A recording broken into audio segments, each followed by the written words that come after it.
Hi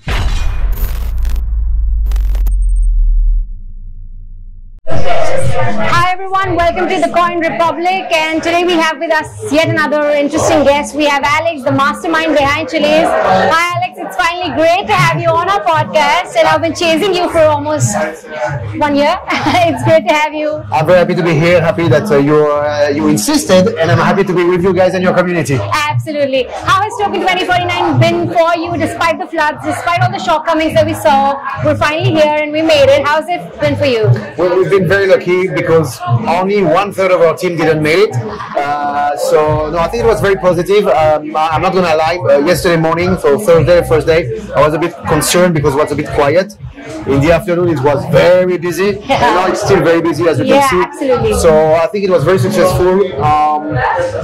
We were last week in Paris for the Paris Blockchain Week, and what is good is even though it's 1 week back to back to each other, completely different crowd, different partners, different opportunities. So great to be here. Absolutely. A little bit about Chiliz, what you guys are up to, any new updates that are coming in.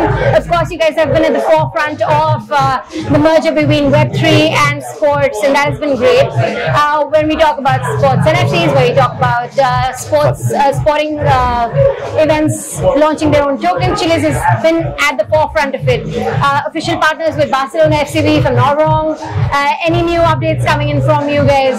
Well, a lot. I'm not sure you have enough tape on your battery on your camera. So no, from Chiliz, we are 6 years old now, as like a group of companies with Socios.com. 300 employees all over the world, 9 offices. We've been very lucky because we are working with more than 80 to 100 sports teams. You're running. So it's very busy. You can see the logos here behind. Yeah. And so our main focus this year, and that's what we are trying to represent here, is the blockchain. It's really us becoming the sports blockchain, as we like to call it, and not just a token, but really like a blockchain, an ecosystem. Yeah. So that's our main focus in 24-25. And we've announced a cool thing a few weeks ago, where Paris Saint-Germain, PSG, football team, became a validator of the blockchain. So we aim to have more sports property becoming validator in the next few weeks, few months. Yesterday we announced something cool as well. Here we are in Dubai, in UAE. The Chiliz is the official blockchain partner of the UAE Pro League, the football league.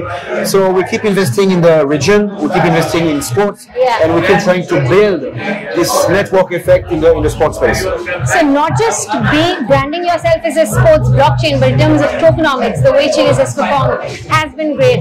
How has Chiliz been able to maintain the kind of unique tokenomics that you guys have? You can speak a little bit about that.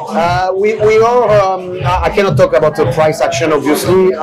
Tokenomics for us has been a big question mark because historically Chiliz started as a token. Now it's a governance token. I don't want to like the word coin, but it's technically a coin because it's the governance token of the Chiliz chain. So there is a proper governance. People vote with their Chiliz token. They can delegate it. In 2 weeks, probably even before now, and we've announced it, the tokenomics of Chiliz are going to be revamped, and it's going to become an there will be an inflation, meaning that we're going to be able to reward, or the chain is going to be able to reward stakers and validators, which is almost not the case today. So that's going to change a lot of things in a way that the ecosystem is going to grow because there are rewards. Right now there is absolutely no rewards, there is no incentive to actually either hold Chiliz or stake Chiliz. So we're going to change that, or the chain is going to change that, and we think it's going to accelerate the growth of the chain, accelerate projects joining the chain, and all of this stuff. For blockchain founders, for Web3 founders, compliance and regulation has been a challenge. How has that journey panned out for you, and what has Chiliz done differently to sort of establish yourself in the market the way you guys are? So we are very lucky for us because me and our management team and the people involved from the beginning, it's not our first company, it's not our first venture rather than company, because tokens are not a company. So I was personally, for example, in the online gambling industry for 15 years. So regulation, payment, KYC, AML is something we've done for 15 years. So very educated. And so when we launched Chiliz and Socios.com 6 years ago, everything we've done from scratch was built with a mindset of we're going to have to be regulated one way or another. So from a chain, from a token first, when we issue a token, very strict way to work. From the fan tokens, which are the tokens we're launching with a sports team, as well, we are regulated in Switzerland in that way, or rather under a regulated framework. Socios.com, the consumer-facing app, is registered and licensed in Italy, in Spain, in a different country all over Europe, Lithuania, and everywhere. It will be under the MiCA regulation in Europe by the end of the year. So again, we are navigating. In India, for example, we actually left India 2 years and a half ago, when the government was not clear about the guidance. Now it's a little bit more clear from the FIU perspective and AML, so we'll probably apply to come back as well.